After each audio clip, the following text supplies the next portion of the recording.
Hi, my name is Rita Katecha and I'm an independent marketing consultant based in London in the UK.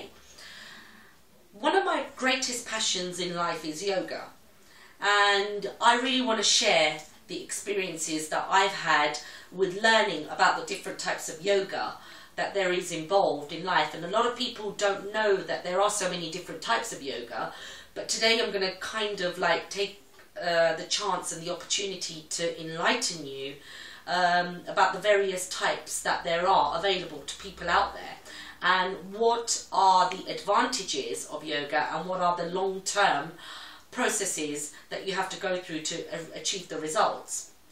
My personal trainer and very dear friend of mine, John Gurrin, is with me today. Hi John. Hi Rita, hi, thank you for having me. Hi.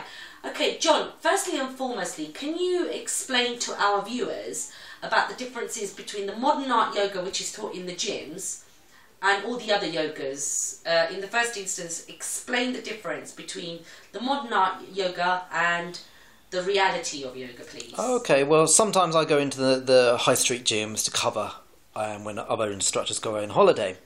And the main difference between mine and the gym yoga, I call it aerobics yoga or Reebok step yoga. It's faster. Okay. It's based more on gymnastical awareness of the body rather than awareness of the breath and the energy that one should feel when you're connected to the emotional, psychological benefits of yoga. I mean, it's hard to explain in one sentence, but I guess the students of the typical high street yoga are more concerned of only the physical aspects of the outer superficial layers of the body, like the very superficial levels of the muscles, rather the deeper frame of the body, how it can, with yoga it can correct posture misalignments of the spine. Yeah. And lots of students, when I'm watching them when they're in a normal regular yoga class, they're not even realising that the outside of their back is slightly humped into the camel posture, where the back is too rounded. Okay. And it's posture and awareness of the body is key. So in my yoga, I slow everything down so that the student can actually notice that maybe one shoulder is higher up than the other, and maybe one aspect of the back is slightly curved. They've got a curvature that they're not even aware of, maybe. So when you're practicing slowly, with equal relaxation, with awareness of the breath, you naturally become in tune with your body, and you're aware yourself where you need to actually adjust. And when it's done very, very fast, as in aerobics yoga, it's so fast, how can you maintain correct alignment of the back, the shoulders, the hips, the pelvis, when you're running into it, and you're running out of it, and you're creating tension without relaxation? Okay. Well, we all know that our breath is our life force. Absolutely. And I think a lot of people take that very much for granted. Without breath, we can't do anything. Yeah. Totally. Basically, it is our life force, and a lot of exercises are done via breathing, etc.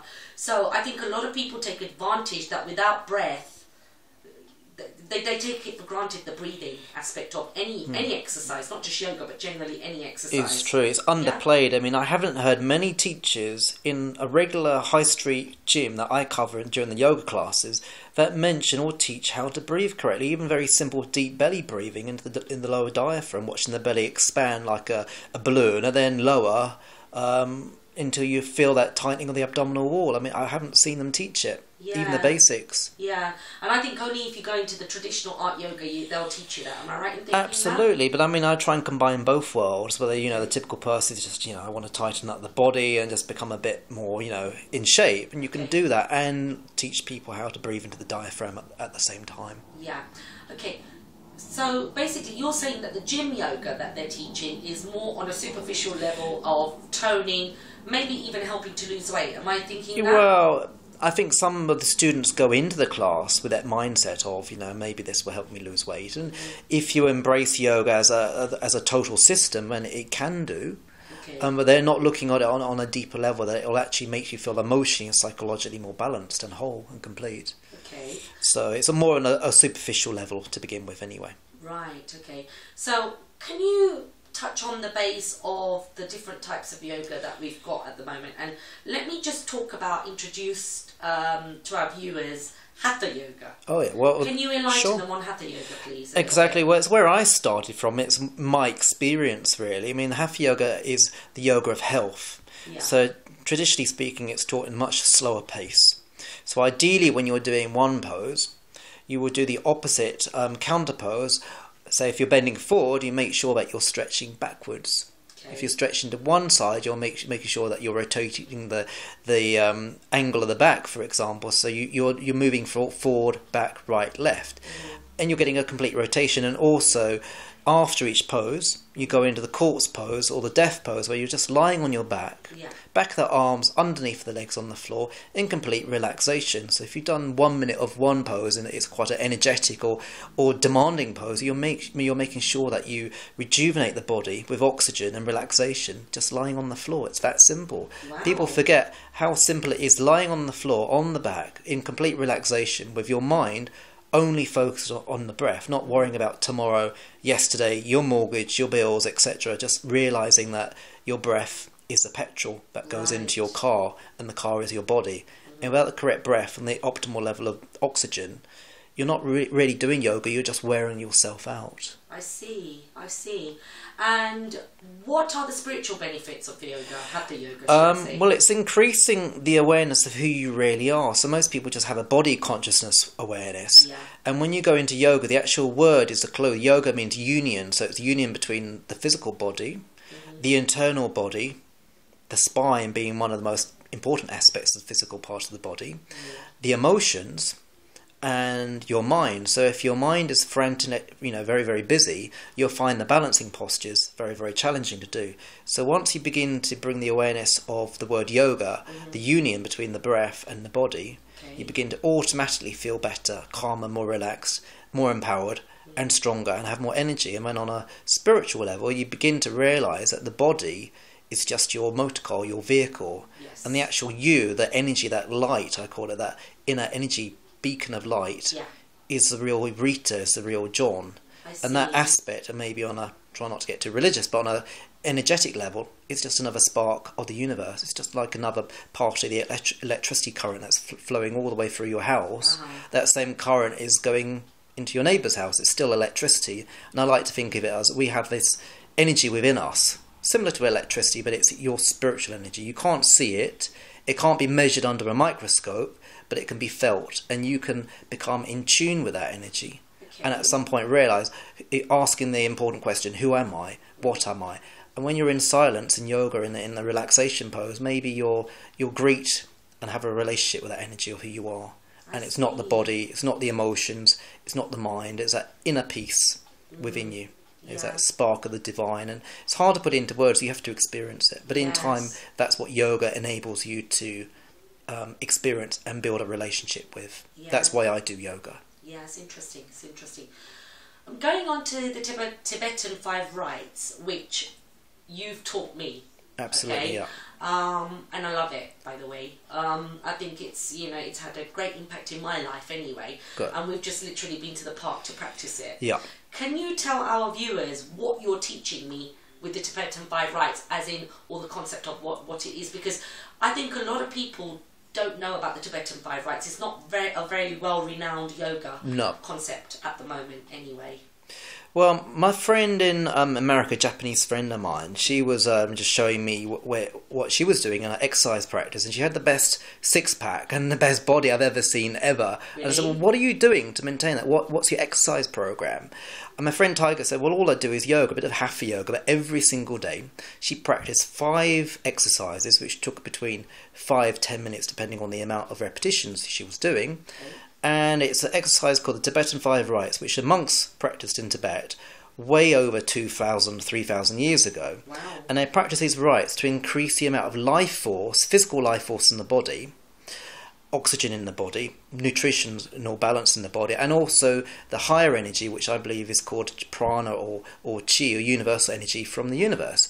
And when you do these exercises, it increases that amount of energy into the body, and you basically just feel so charged up, so relaxed. Like, it's amazing how you feel afterwards. Yeah. And that's simply because on an energetic level, you have these centres called chakras. Yes. And there are 7 of them. I mean, there's loads of research on the net about it. But That's basically, right.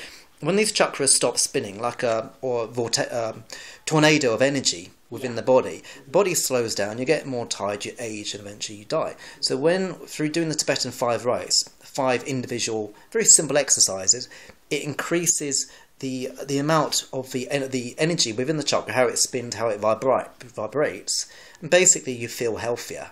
In a nutshell. So that's what these monks used to do, and it said in certain books that they used to live a very, very long time, beyond 100, 200, 300 years old. But the thing is, it's all very well living a very long time, but with the chakras and everything that are involved,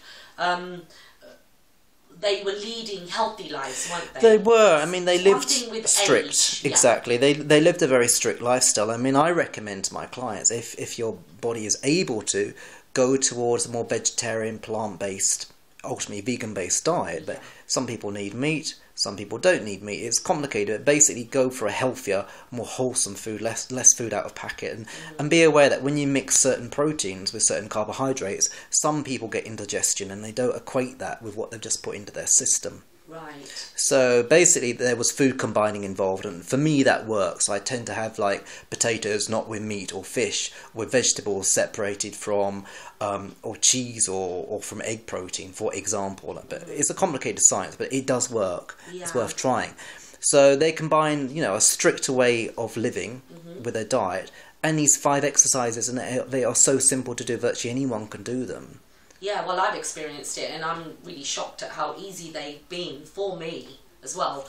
And, out of it, I want to get a fantastic body, like you said, John. Yeah, well, you will do in time. It will tighten up all the levels of the muscles, and you'll just begin to feel more energised. I mean, for example, when I've been in times without being able to get a lot of sleep.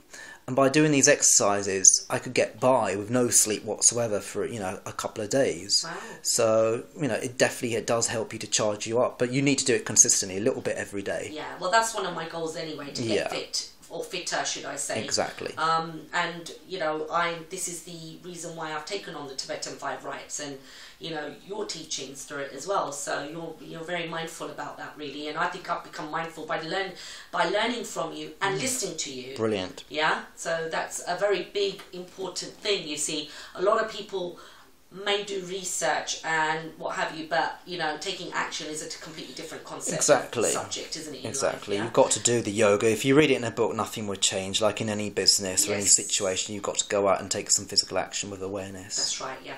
Okay, can you also now explain to our viewers about the Shivananda Yoga, please? Well, sure. To me, that's just another interpretation of the Hatha Yoga, yoga of health. Yeah. And it's a sequence of poses, which is like a little package. So it's been designed to be very simple, for anyone really to do at any level. So some of the exercises are very simple, some of them are more complicated. It's designed with awareness of the posture, awareness of the breath.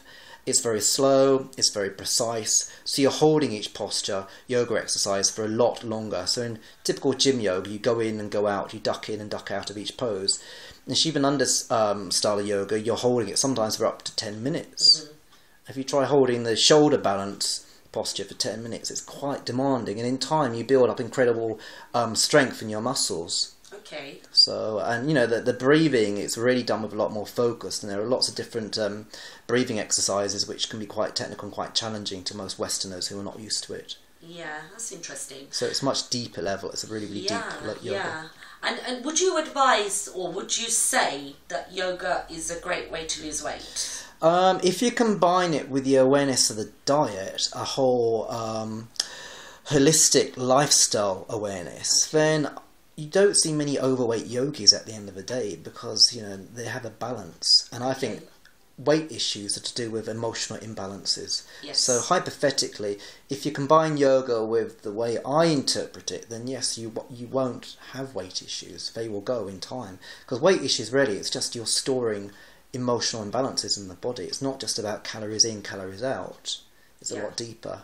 Yes. What are you protecting yourself from the world? Maybe the weight is one subconscious way you're protecting yourself from things that you dislike, from relationships that you can't stand or can't tolerate, from a job that you just can't stomach anymore. So therefore, the weight goes onto the solar plexus. Right. Okay. Yeah. It's a layer. It's a layer of protection. It's not just a layer of random fat. No. Okay.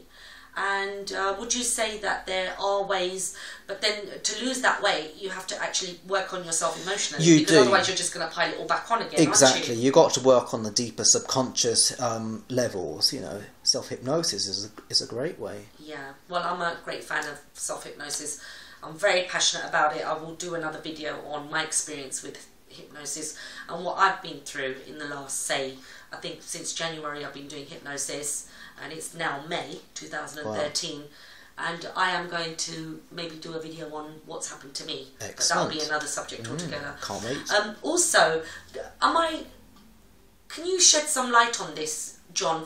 I'm Indian, okay, and coming from an Indian background, I've always been very passionate about yoga because my brother, it's always been in the house, and my brother is a teacher. He's done all the teachers training courses in the Bahamas and what have you, okay? And it was a dying art for many, many years. And from what I remember rightly, when my brother used to say, oh, I've done the teachers training courses in the Bahamas, and Rita, why don't you do it? Although I knew it in my house, I never used to hear about yoga outside of the house. But it seems to be that it's from a dying art in the last, say, 7 to 10 years.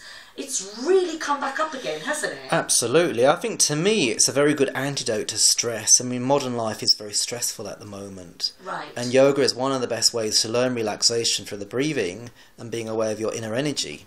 Yeah. And then to maintaining optimal health. Because with yoga, you put energy back into the body. You don't deplete it. You don't build up lactic acid and stiffness and fatigue, like you do with running and weight training and all those very rajastic exercises. They tend to create a lot of tension in the body. Right. Okay. And I think people are becoming more aware of the energetic changes and the spiritual changes that's going on the planet right now. Our evolution spiritually, our consciousness is increasing. Yes. And yoga is one of the best systems to become aware of that. And then the side result, or the end result, is just feeling fantastic for no apparent reason. Yeah, yeah. So, it's actually good that it's come back into the Western world in a very big way. And there are spiritual masters in India that have actually brought that awareness out into the Western world. And it's great because I've actually heard stories, even in my own family, that it's cured blood pressure, literally cured it. I'm talking about literally cured it. Wow. I know people that have cured their maybe arthritis through it as well. Yeah.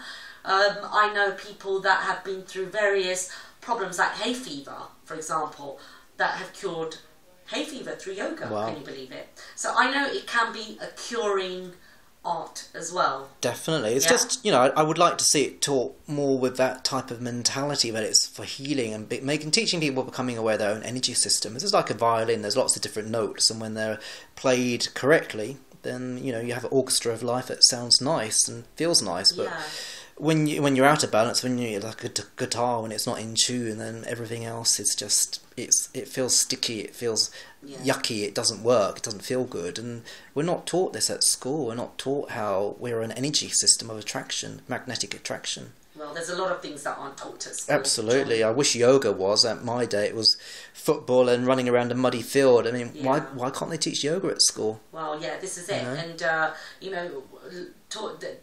schooling does not teach us about life. No way. Yoga is one of the subjects that we can actually say it's all about the body, mind and soul. Absolutely. The Vedas, that should be taught at school, in my opinion. The Vedas, coming from a Hindu background, the Vedas, should be taught at school, but then it's going to create conflict through other religions and what have you, and that's another subject altogether. Yeah. So, but yoga is obviously coming from India, so, it is based a lot on the Vedas anyway.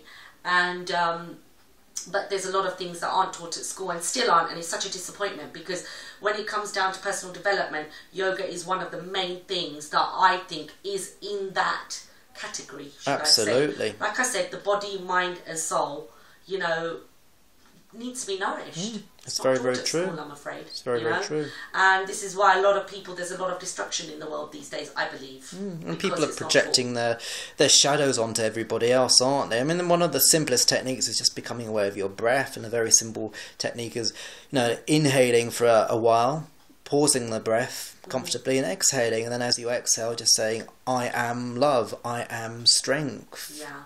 You know? And the thing is, a lot of people just think these are words. No, but I always believe in the power of the word. Totally. It was, These are affirmations, remember? Absolutely. And, a lot of people think that I am, they're only words. But they actually go into our subconscious, and this is where our destiny leads to in the end, doesn't it? Yeah, your words are very powerful. You're creating all the time, and yoga helps you teach that you are a creator.